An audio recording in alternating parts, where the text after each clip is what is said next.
सूर्य की गोद में एक बच्चे की हंसी अमरूद के पेड़ के चारों ओर नाचती है, जिसकी शाखाएं वादे से भरी हुई हैं। धूप में पका अमरूद, मिठास का आनंद, शुद्ध आनंद।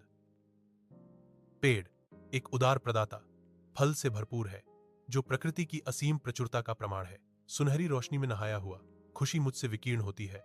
प्रकृति के उपहारों से भाया गया एक साधारण पल। सुबह का सूरज सुनहरी रोशनी में अमरूद के पेड़ को नहलाता है, मिठास का वादा करता है। एक बच्चा आशा भरी आंखों से आता है, पके हुए अमरूद के स्वाद के लिए उत्सुक। उसका चेहरा उतर जाता है।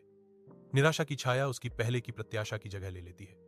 अमरूद का पेड़ नंगा खड़ा है, अपने फल से वंचित, एक मूक विश्वासघात। खाली शाखाएं आकाश की ओर पहुंचती हैं। बच्चे को कोई सांत्वना नहीं देती। सारे अमरूद कहां गए? बच्चा रोता है, उसकी आवाज में दुहक भरा है। बच्चा धूप में अमरूद के पीछे झांकता, आंखें उत्सुक। एक विशाल बंदर प्रकट होता है, जो पास के पेड़ पर लटके हुए पके अमरूद से आकर्षित होता है। बंदर फल तोड़ना शुरू कर देता है। उसका विशाल हाथ प्रत्येक अमरूद को बौना कर देता है, क्योंकि वह एक उदार इनाम इकट्ठा करता है। मीठे खजाने से लदे हाथों से बंदर प्रस्थान करने की तैयारी करता है। एक हरा भरा दुनिया में एक कोमल विशाल।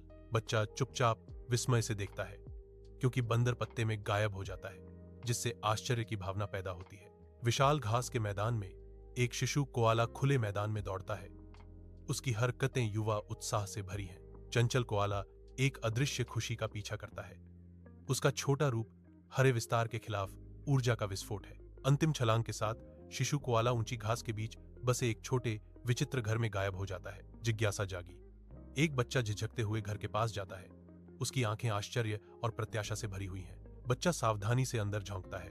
घर के अंदर की अज्ञात दुनिया रोमांच के वादे के साथ इशारा करती है। यह विचित्र घर एक रहस्य छुपाता है, और बच्चा एक नई दुनिया की खोज के कगार पर है।